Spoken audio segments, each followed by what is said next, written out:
Reagan's House of Pancakes has hit the top of our favorite pancake houses in Pigeon Forge. If you want to learn why, keep watching this video.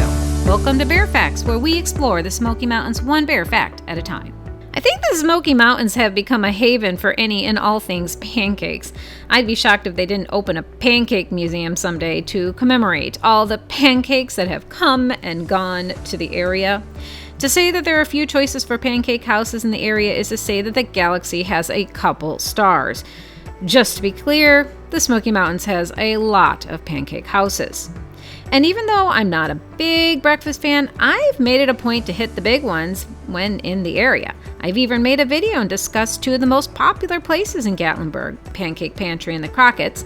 I know, I had to get up early for 2 different days to make that video. But I acknowledge the fact that breakfast is a very important thing to people in the Smokies. So much so that they have one on every proverbial corner in Gatlinburg and Pigeon Forge. But due to my serious dislike of being up early, I haven't really talked about any places in Pigeon Forge. And the thing is that Pigeon Forge has a lot of great pancake houses as well. Reagan's was actually on our list of places we have heard a lot about, but for obvious reasons, one being I just don't like getting up early, we haven't been there until just recently. So today I will rectify this mistake and talk about our new favorite pancake house in Pigeon Forge, Reagan's House of Pancakes. Before talking about their menu, let's get a little background information out there first. Reagan's is on the Parkway in Pigeon Forge. They have 2 locations. One is closer to the spur and the other one is across from the island. Both locations have easy access to the trolleys and they have their own parking. The main reason we even ended up going to Reagan's was because of the Red Roof Inn. Now you might be thinking, what does the Red Roof Inn have to do with Reagan's? One thing is that they are right next to one another, and the other is that Red Roof offers you a breakfast coupon to eat there when you stay at this location. Since we were staying at the hotel, we got 2 complimentary pancake breakfast coupons. We took advantage of this offer without hesitation. Okay, so I did hesitate when I realized I'd have to get up early, but I made that sacrifice. All right, just for your information, there are 2 other hotels in the area that have the same deal with Reagan's. The other one is across the street. It's called Arbors at the Island. And the other hotel is down by their original location, Riverside Motor Lodge. Now, I only went to the one across from the island, but I'm under the impression that they're very similar in construction and what they offer. The other location is also the original and first one. The pancake houses are locally owned and are actually under management of the family that started it all. The photo is one that they have at the checkout counter, and the one is of the lady who started it all and her son, who is now managing the restaurant. Now, Reagan's does have a full menu, which you can pick and choose from, but what makes them special is the buffet. I love breakfast buffets because you don't have to make any sacrifice or order things you don't want or pay an arm and a leg to add one small thing that didn't come with the meal. I get that's how breakfast joints make their money, but they seem to nickel and dime you that way. Sometimes you might have to choose between pancakes or potatoes, or my favorite one is that they will give you eggs, bacon, and pancakes, but no toast. Then you have to make the decision to either grind your teeth and not think of the entire loaf of bread you could have gotten for the $3 you paid for those 2 tiny little pieces of bread, or you have to take a pass on the bread entirely and eat your eggs without it. The sacrifice. But at Reagan's, you won't have to make that difficult decision. So, okay, maybe the toast wasn't on the buffet, but you don't normally need to make that other choice on buffets, just at Reagan's. Now, our coupon was for free pancakes and a drink, but for $7 more, we could upgrade to the buffet, which, we did. When we arrived, it was just a hair earlier than the main crowd was getting in. Believe it or not, we have noticed that if you get to most breakfast places in the Smokies before 8 a.m., you have a much higher chance of getting right in.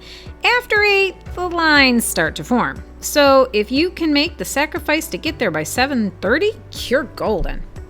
I was there both days by 8 and had no problems getting in and seated. After we were seated, we got our drinks and headed to the back where the buffet was. When looking at the buffet, you see that they have 2 sides. They are identical, but I wasn't sure if they wanted guests to use the other side. It seemed like the staff were getting food for the other non-buffet guests from that side, but there isn't a sign, so I don't know. I just stuck to my side and left the other side to the servers.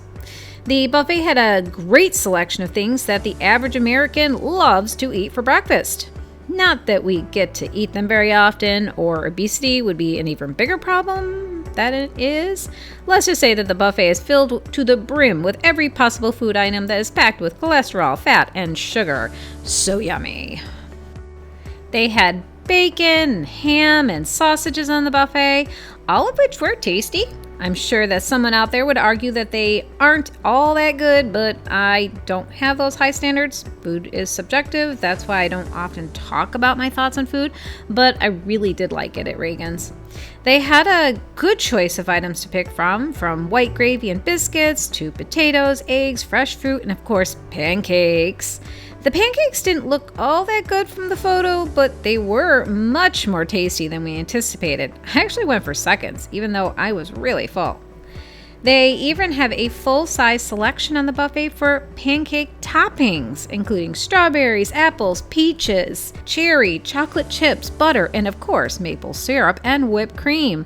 I'm not sure what the tomatoes were doing over there, but we're in the South. Maybe it's a weird Southern tradition to put tomatoes on your pancakes? I don't know. For those who aren't as carnivorian as clearly I am, there was a decent selection of fresh fruits, including honeydew melons, oranges, watermelons, cantaloupe, and grape. The selection was fresh and looked good. Even if you're vegetarian, you can easily find enough to eat, though not so sure about those looking to eat healthy. Not an easy thing to do from any buffet, but those folks might want to stick to the menu if you're counting carbs on your vacation.